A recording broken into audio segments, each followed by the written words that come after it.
The origins of the first Filipinos is still debated, but it's believed that they were majority Mongolian. In 1521, Spain claimed the Philippines, and much of their culture was abandoned and assimilated under Spanish influence. After World War II, the United States assisted the Philippines in restoring their independence. Today, it's a culmination of influence from Spanish and American colonialism. Approximately 50 million years ago, the archipelago of the Philippines, otherwise known as a group of islands, was formed from a series of volcanic eruptions that occurred. The Philippines is made up of over 7,000 islands, which themselves contain several bodies of water such as streams, rivers, and several coasts.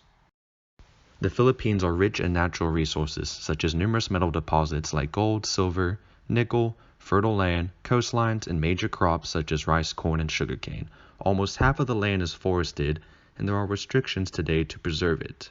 From coastal wetlands to watersheds, the Philippines have several types of ecosystems that have a dynamic relationship with one another. The most important aspects of social organization in the Philippines are a strong religious faith, respect for authority, and amor proprio, or self-esteem. Filipinos are very sensitive to their own self-esteem as well as that of others.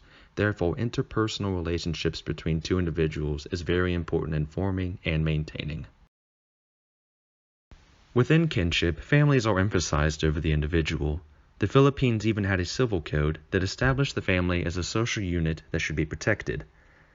Its constitution made it the state's responsibility to strengthen the ties of the family. Referred to as a nuclear family, it is all of one's kin and interpersonal relationships made through certain ties. Haya is the concept of shame in the Philippines, and most will try to avoid shame as well as being sensitive to the thoughts and beliefs of others. Kapwa is the shared identity in Filipino culture, where everyone is treated as human beings first. Utang na loob is the bond between individuals in which debts and gifts are given, sometimes across generations. Socialization effectively occurs at birth, where the child is seen as being a direct gift from God. From then on, they are raised to learn what is and what is not acceptable through the process of shame, conforming to social norms, and a strict adherence to laws and kinship obligations. Today, the main religion in the Philippines is Christianity. However, before colonization, Filipinos believed in a supreme being known as Kataklan.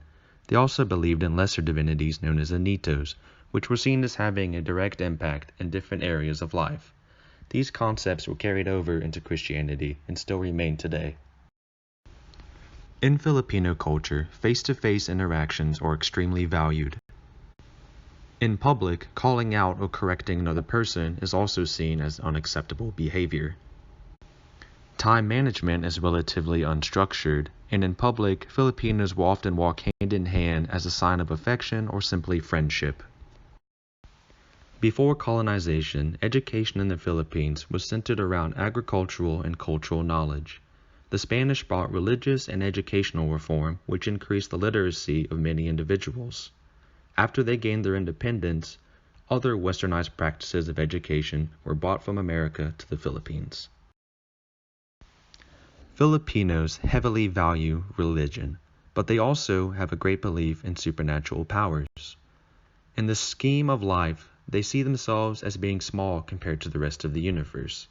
Therefore, if something good happens to you, it is not because of hard work, but because of a strong faith and prayer. In ancient Filipino mythology, there is a supreme god known as Bathala Mekapao. This being was seen as being in charge of the entire universe, all of nature, and every creature on earth. From this belief system, there is a phrase that was developed known as Bahala na, or let him take care of it. Pictured here is a panita. It is an artifact of Spanish colonization in the Philippines, and they were commonly worn by Filipino women. They would often be decorated with a series of jewels.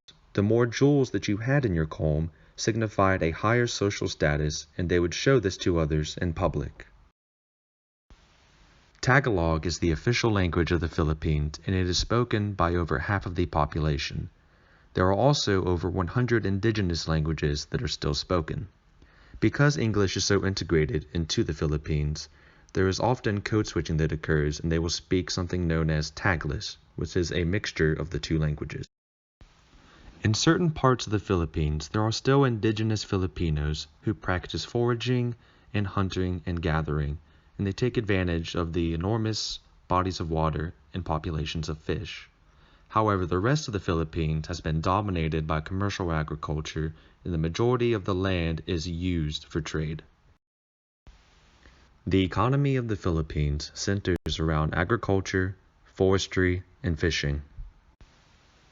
In local markets, relationships known as suki relationships are formed in order to encourage retention of the same customers. Today, their top exports are rice, bananas, cashews, and mangoes. The Philippines is one of the largest centers of art in all of Southeast Asia. This is because of its rich heritage of Asian, European, Mexican, and American influences. In Manila, the country's capital, there are many art galleries showcasing works of painting, sculpture, and music and dance. The Philippines has a republican form of government with a constitution that was heavily based off that of the United States. Other forms of control, such as laws, a police force, and an army, were also introduced. Today, there are also many non-governmental organizations that are working to improve life in urban areas. The majority of Filipino culture is very conservative in sexuality. Because religion, such as Christianity, is heavily valued in Filipino culture, sex is often seen as something that is only acceptable after marriage. Before colonial conversion, acts of marriage included a small blood offering as well as a conjoining of hands submerged in rice that would be fed among partners.